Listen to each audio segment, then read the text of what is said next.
watashi ware manke no ji juji suru koto etari negawa kuwa nyorai o shinjutsu nio geshi tate matsuran, an unsurpassed, penetrating, and perfect Dharma is rarely met with, even in 100,000 million kalpas.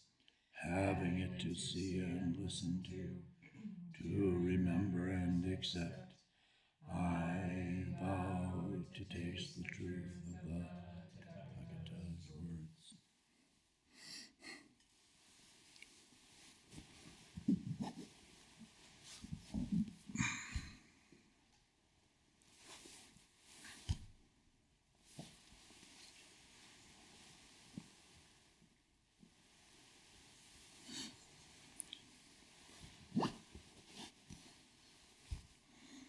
Good afternoon.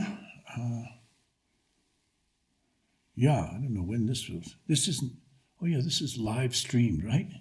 In America, but in Europe later. So I'm walking over here, and I've heard the drum, the Dharma drum, and then the Densho bell, and I feel like, I've been doing this for years. It's I'm used to doing it. I never know what exactly is going to happen, but I'm used to doing it. But then I come in and there's this light. Wow. I think, oh gosh, we're also streaming. I kind of forgot. And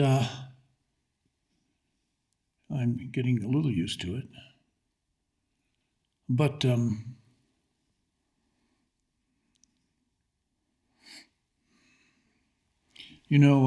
from the earliest times, the Buddha was, one of the main issues was discussed is what is the relationship between the practicing monastic or itinerant wandering practitioners, monks, and lay people or people who weren't practicing. Because like any profession, you do it, it makes you different. Makes you different than you were, and it makes you different from others who don't do that practice. It could be being a philosopher or a medical doctor or a craftsman. It makes you different. So what about this difference that arises through meditation and Dharma practice and people who don't do it? Well, anyway, this was a main defining factor in the early days. And there's an implicit view that we're all of one substance, not substance in the sense of substantial, but substance in the sense of we're all, at an atomic level, we are all one substance, sort of. It's differentiated differently at the level of our existence. And also there's another sense that it's not only are we all of one substance, but that's a kind of technical term, substance, but we're also in the midst of a shared circuitry. Now, of course, I'm just using an English word from circle to circuitry, and it's now used mostly for about electricity and, wiring the building. But it's also a concept, a view we can use that makes us feel something. It's not that it's exactly true, like is Christianity exactly true or Confucianism exactly true? No, they're views which affect how we see everything. think of, you better watch out, you better not shout. Santa Claus knows what you're doing. He knows when you've been sleeping. He knows when you are awake.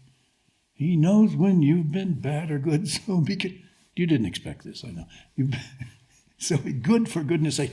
Well, this is a concept from Christianity and Saint Claus that we're watched, that there's some kind of happening thing, and we teach our children that through the Santa Claus mythology. So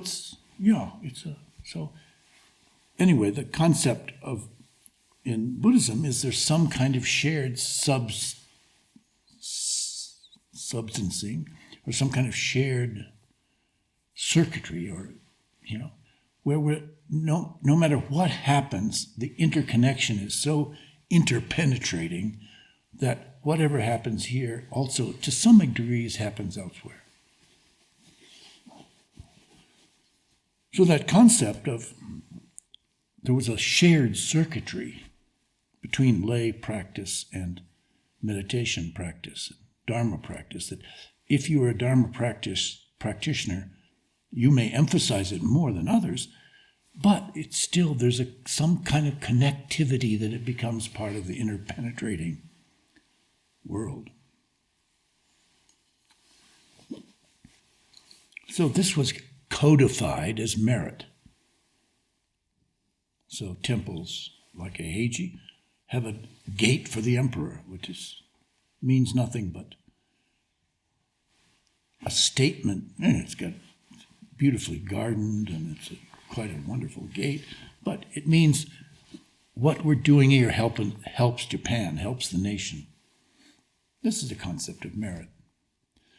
So from the beginning, the concept has been, no, merit has its own, if you're into reincarnation, the merit is blah, blah, blah.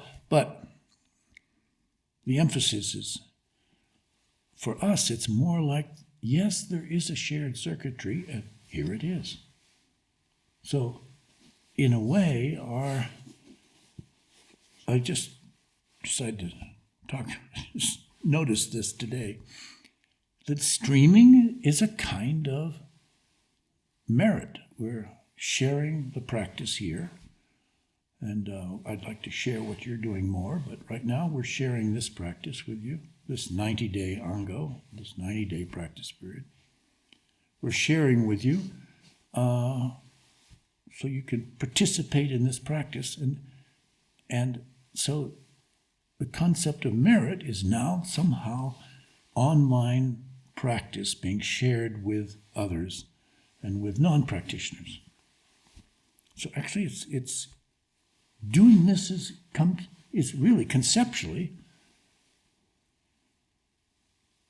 the same as the Buddha, concerned with how lay persons share the practice of the monastics and adepts and so forth. Now, I wasn't going to talk about that, but anyway, I saw this light, and I saw the light, and it released this light. Okay. Now, at the time of the Buddha, there was a monk named Vakali who was quite seriously ill. And the Buddha, the historical Buddha, as the story is told, went to see him. And Vakali, because there's an emphasis on shared presence, a gestural space in practice, and what we've done most of our decades here is face-to-face practice. Gestural body, facial, etc. practice. So Vakali said, having been ill, said, I really miss seeing you, he said to the Buddha. I miss being in your presence. And the Buddha said, Oh, Vakali, what use is it of you to see this old impermanent body? Or what is it use of you to see see this body. And then he said, Vakali, when you see the Dharma, you see me. And when you see me, you see the Dharma. Now that's a statement from the earliest time in Buddhism. What does he mean? When you see the Dharma, you see me. When you see me, you see the Dharma. Now, I don't know, suppose there was a nurse or some kind of doctor at that time in the room. When Vakali looks at the nurse or the doctor, does he see the Dharma? And what is the seeing that sees the Dharma? Is it some kind of special kind of seeing that sees the Dharma? That sees Buddha as an ordinary person and also somehow sees the Dharma? What's going on here? I mean, this ought to be penetrated. When I see you, am I seeing the Dharma? When you see me through this camera, are you seeing the Dharma? Or I don't know. What kind of seeing sees the Dharma? Or what are the units of the units or something of the Dharma that are seen in the... Now when we chant in the meal chant in the morning and at lunchtime, in the evening we don't chant because it's the so-called medicine meal, which it's an extra meal brought into the tradition when in cold climates where it's thought, I guess you do need another meal in the evening. But in the morning and the noon we chant. The Buddha was born at Lumbini. He was enlightened at Bodh Gaya. He taught at Varanasi. And he entered Nirvana at Kusinagara. And then we say, now we open Buddha's eating bowls. What's that? What's the import of saying this? Every meal, morning, at least every morning meal and every lunch, we say that. We just say it? Or do you actually, feel your way into it? The Buddha was born at Lumbini, wherever that is, India, somewhere. The Buddha was taught, enlightened at Bodh Gaya, taught at Varanasi, Crestone, or someplace, Johannesov, and died at Kusinagara. And now we open the Buddha's eating... Well, why do we open the Buddha's eating bowls? Well, an easy answer is because he can't. He did. So are you opening the eating bowls for... Are you really present in the meal when you open? Oh, yeah, the Buddha can't open these eating bowls, so I'm going to open eating bowls. So again, what's the import here? Well, of course, it's that the Buddha was a human who died, and Christ was a human who died, and there's a connection there. Christ is a human who died. The Buddha is a human who died. And and now the eating bowl, now we're going to eat. But, of course, it's also, you also have a birth date. We don't have death dates yet, but we have a birth date, and we've lived various places.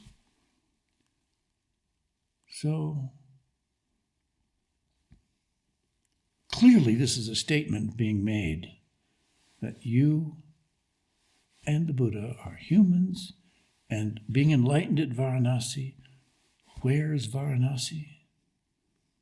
No, enlightened at Bodh Gaya, taught at Varanasi. Where is Bodh Gaya? Bodh Gaya is,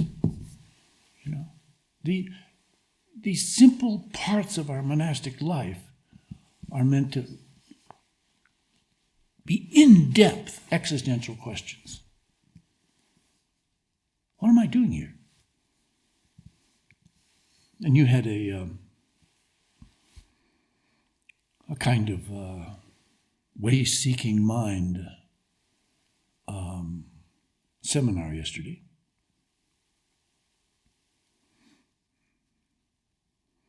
And this morning I straightened one of our new practitioners' posture. His posture's pretty good, but I felt I should bring some attention to it. And I said, whispered to him, that think of the spine as a kind of tube, an opening at the coccyx, and I didn't go into so much detail, and that spine reaches all the way up to the brainstem, and then really the feel of it to the crown chakra, to the crown of the head, to the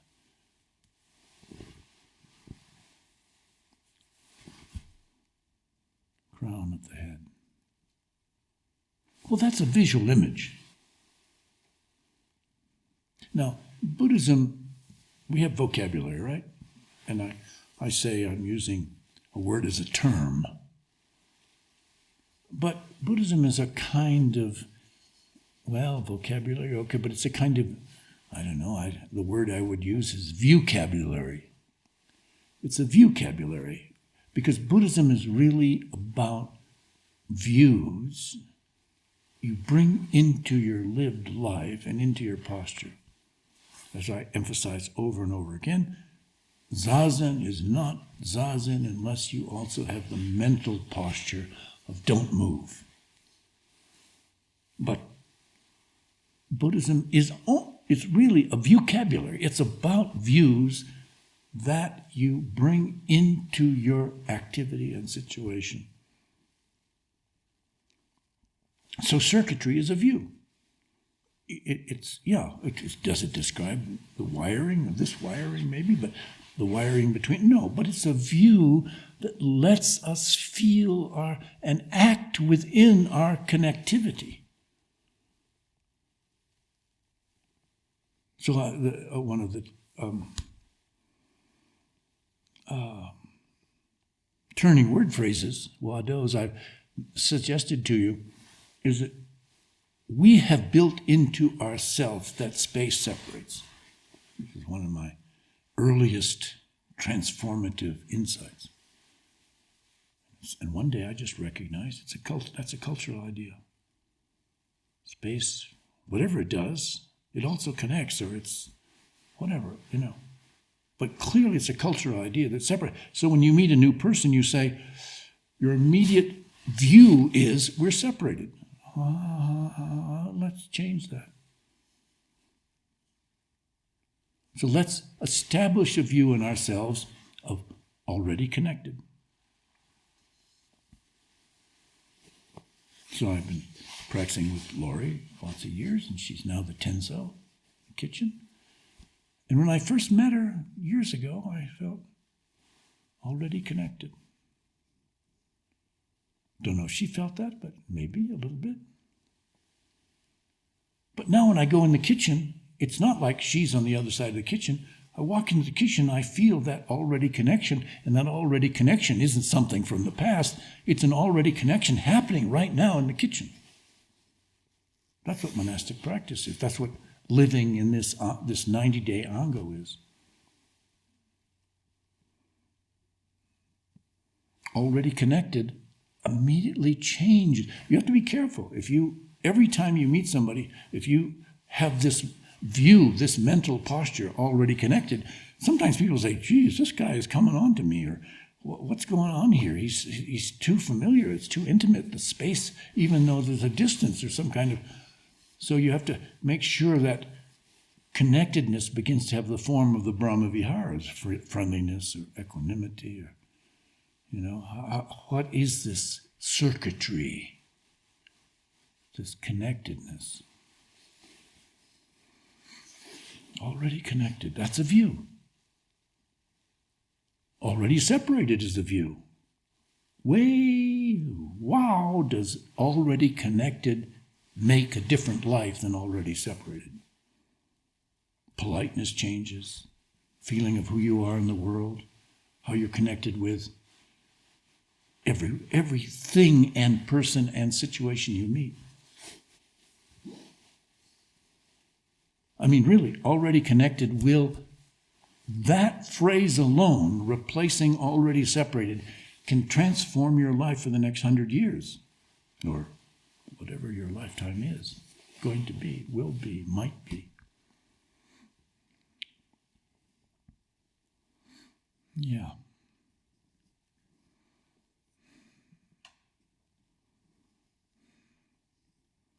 So I'm emphasizing vocabulary. Already connected is a vocabulary. It's a view. Circuitry is a view that allows us to begin to act in, oh yeah, there's a circuitry that I can feel when I straighten Nathan's back. And when I give him a view, an imaginal view, an imagination of the spine as a tube opening up from the coccyx to the brainstem and to the crown of the head. Is that imaginary? No, it's actually at least as real as the bones of the spine. We can't think, oh, this is real. Well, I call this a platform. Is the word platform real? Well, it's less real than this. But platform becomes how I step up on this and how it was made. It was made by my ex-brother-in-law. I call him my brother an outlaw, but he's the master Japanese cab carpenter who built this Zendo, this interior of the Zendo for us. And I had to tell him we have platforms to sit on and so forth. So because the word has some actuality, he can act in a way with very, very precise measurements to create this platform, meditation platforms. So the word platform has some meaning, but you can't practice platform exactly, well, at least not without measurements or legs to get up on it. But the spine is what? It's 30. You're born with 33 vertebrae, and then usually some of the lower ones fuse, and then you've got 24, and they're connected by facets. Well, I can say all that, and that would be useful for a medical doctor or a masseur like you. But really, it's the spine. But if I say it's a tube with an opening, and there's an uplifting dynamic to it, and that uplifting dynamic doesn't stop at the brainstem, but continues through the head as if it was a tube all the way to the crown chakra. That image can be practiced. The word spine can't be practiced, but the image of the spine as a tube can be practiced, and it can be practiced in the present. So it's a present experience. It's experientially present, but it's also futurally present because it becomes an image of the spine which allows the spine to open into yogic experience through your practice tomorrow and the next day and in the future.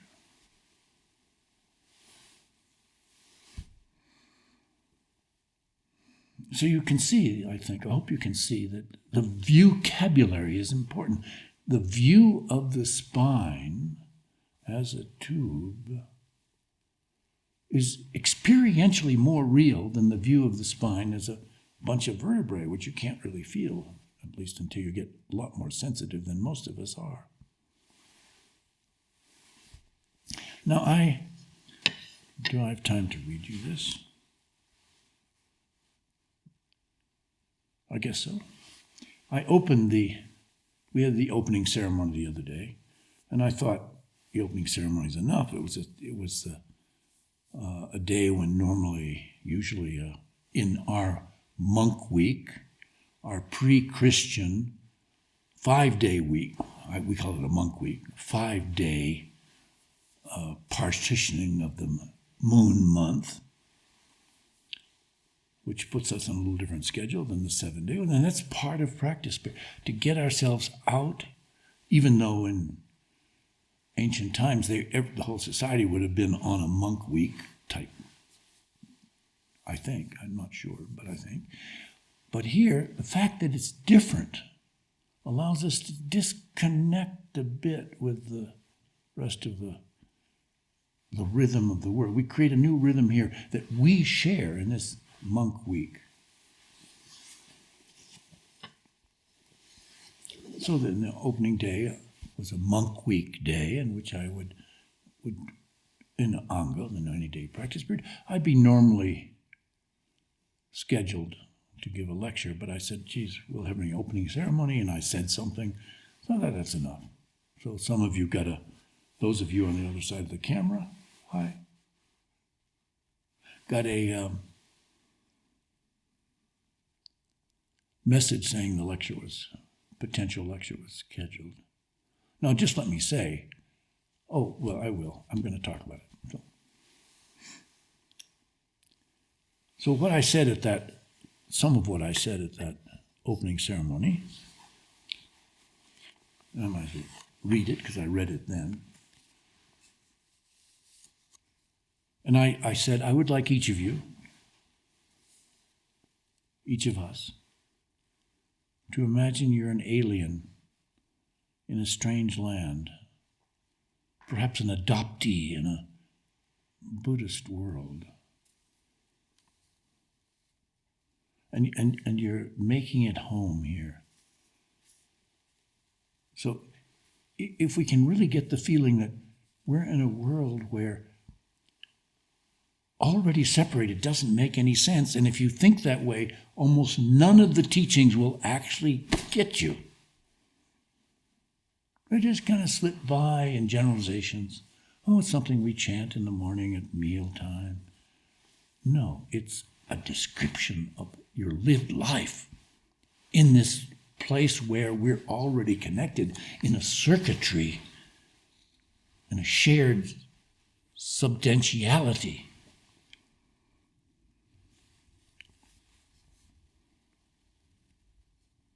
And I would like you to practice 4 constructs, I said. And I'm mentioning these because I think maybe the succeeding lectures, well, maybe they won't succeed. Who knows? I never know. I would like you to practice the 4 constructs, but we'll start today. We're sort of starting today with the first construct. First, notice the construction of the world by the senses. Get the bodily feeling of what it is to see something. And when you see something and you let your seeing, the activity of seeing, rest on it, the body changes slightly. We're in a neuro-mindfulness, not just simple mindfulness. This brainstem spine is a neuromind. If there's neuroanatomy, why not? We can have neuromind or something like that. I don't know. We're in a territory of English which doesn't allow us to talk about the experiences that arise from a world where we're already connected. So we have to keep finding views that reflect that, or words that reflect that, like vocabulary or neuromind. First, notice the construction of the senses and how your 5 senses are constructing the world right now. To enter into the actual experience of the senses putting the world together. No, there's 3 more. Maybe I leave them for another time. The horse of Zorro is going over the cliff.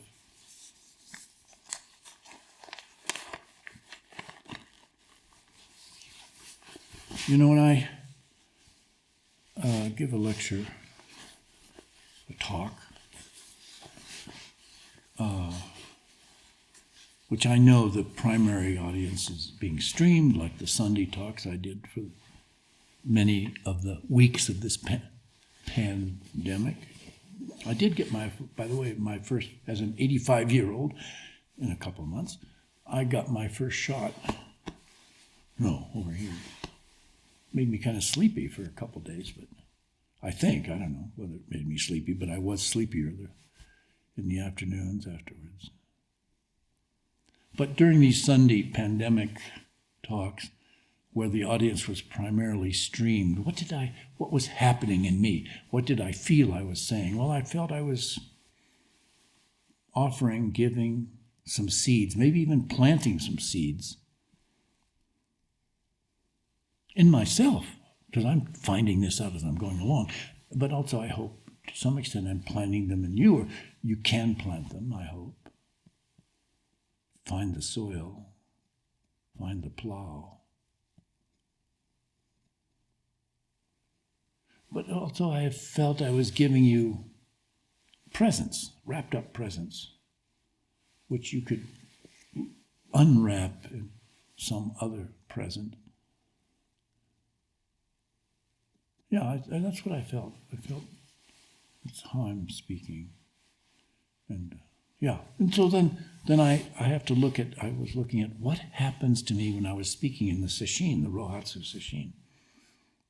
Well, I felt more like it's a 7-day sesshin. All sesshin should be at least 5 days for the process of what it meant by sesshin, to gather the mind or to gather shared presence. So then I felt I was discovering strings, sort of 7-day long strings or streams which stream along for 7 days. Or I felt I was maybe dropping seeds, but not planting seeds, dropping seeds like in a fairy tale to mark the path. That's how I felt in the 7-day sesshin. But how do I feel in the Ango, this 90-day practice period? I guess I feel I'm establishing a construction site, a construction zone where things will be under construction, or under construction, within construction, being constructed for 7 days. And 90 days.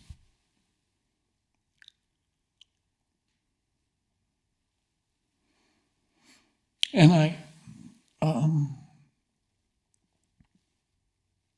really want, and I think we're going to be able to do it, that I can actually primarily speak to the construction zone, the construction site we are creating here at Crest Hill Mountain Zen Center in these days, in these 5-day monk weeks.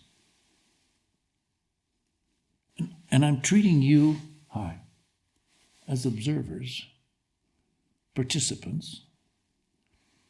I don't know if you're gaining any merit, but maybe there's some feeling of, hey, I can feel some aspect of practice there at Crestone, even here in my living room or wherever you are. So it's a construction site. Let me end with something. I saved the other 3 construction sites for later. But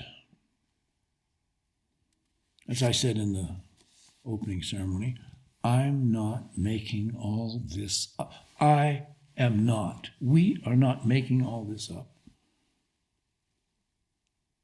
Listen, to even today, our ancient ancestors, Dharma ancestors, Dogen's teacher, for example, Tiandong Rujing, said, speaking about what we're doing, practitioners of the 90-day Ango form the structure of true practice. What is that? What is this true practice that allows us to see the Dharma? See the Buddha is the Dharma? Form the structure of true. Now this is, look, there's a few of us here, 10, or there'll be a few more who can come sometime. We have a chance to form the structure of true practice. What the? Do we? Do you? Do I? Am I somehow with you in the midst of a structure of true practice? Forming a structure of true practice. Together we're forming. Can we? That's what, Chandang said and what Dogen repeated. And I'm repeating. Form the structure of true practice. What the heaven is that?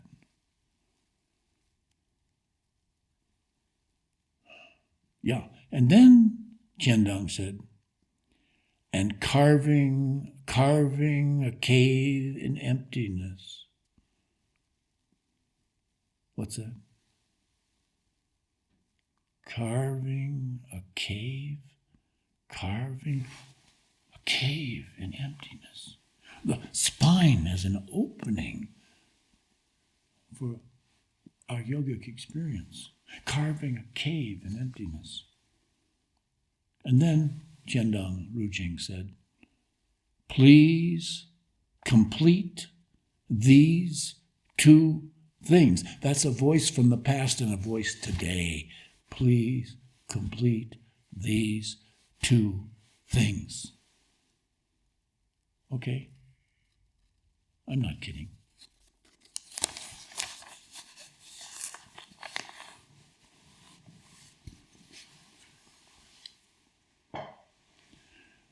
May our intention equally penetrate every being and place with the true merit of Buddha's way. Shujo Muhen Seigan.